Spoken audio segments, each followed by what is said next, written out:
America और Iran के बीच युद्ध जारी है। जहां ट्रंप ने सोचा था कि कुछ दिनों में ईरान फतह कर लेंगे, अब उन पर ये भारी पड़ता हुआ दिख रहा है। ईरान पहले से ही ट्रंप और अमेरिका की कमर तोड़े हुए हैं। वहीं अमेरिका के अंदर भी माहौल ट्रंप को लेकर कुछ अच्छा नहीं है। कई सर्वे ये बता रहे हैं कि ट्रंप की रेटिंग धड़ाम से नीचे गिरी है। ट्रंप भी इन चीजों को समझ रहे हैं, लेकिन समझदारी से काम लेने की जगह वो हर दिन कोई ऐसा बयान दे देते हैं जिससे समझ आने लगता है कि ट्रंप ईरान के हमलों से बौखला गए हैं। ईरान लगातार इजराइल और अमेरिकी ठिकानों पर हमले कर रहा है। इसके साथ ही अब ईरान ने आर्थिक तौर पर अमेरिका को तोड़ने का उपाय निकाल लिया है। IRGC ने स्ट्रेट ऑफ हॉर्मुज़ को बंद कर रखा है। पूरी दुनिया में सबसे ज्यादा ऑयल और गैस की सप्लाई यहीं से होकर जाती है। वहीं इधर से गुजरने वाली सभी टैंकरों को ईरान द्वारा निशाना बनाया जा रहा है। हालांकि रिपोर्ट के मुताबिक चीन के टैंकर यहां से पास हुए हैं। हालांकि ये महज एक खबर है, इसमें कितनी सच्चाई है इसकी पुष्टि हम नहीं करते हैं। वहीं CNN की रिपोर्ट ने अमेरिका और ट्रंप की नींद उड़ा दी है।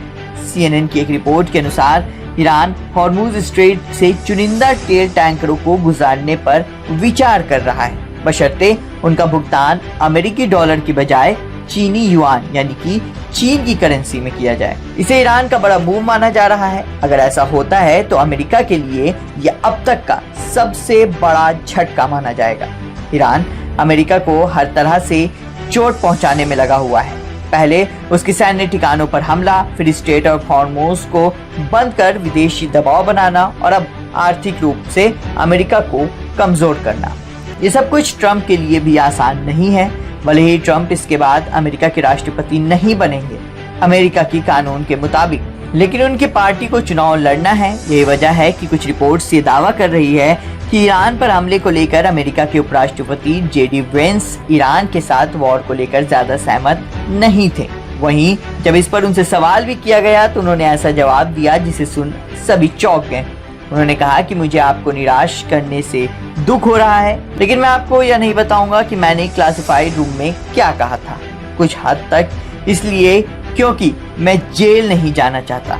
कुल मिलाकर अमेरिका के अंदर इस युद्ध को लेकर अच्छी स्थिति नहीं है। कई रिपोर्ट्स के मुताबिक अगर अभी अमेरिका में चुनाव हुए तो ट्रंप और उनकी पार्टी बुरी तरह हार का सामना करेगी। वहीं ईरान लगातार अमेरिका को चेतावनी भी दे रहा है, जिससे ये पता चलता है कि ईरान फिलहाल जंग रोकने के मूड में नहीं है। ईरान की सेना खत्म अल अंबिया के प्रवक्ता ने बयान जारी कर कहा कि अमेरिकी मिसाइलों के लॉन्च होने के स्थानों को निशाना बनाना हमारा कानूनी और वैध आत्मरक्षा का अधिकार है, भले ही वे UAE के कुछ शहरों में स्थित हो। साथ ही कहा कि गलत तरीके से बहाए गए हर खून की बूंद और किए गए हर नुकसान की कीमत चुकानी पड़ेगी। मतलब साफ है कि ईरान अपने शहीदों का बदला लेकर रहेगा।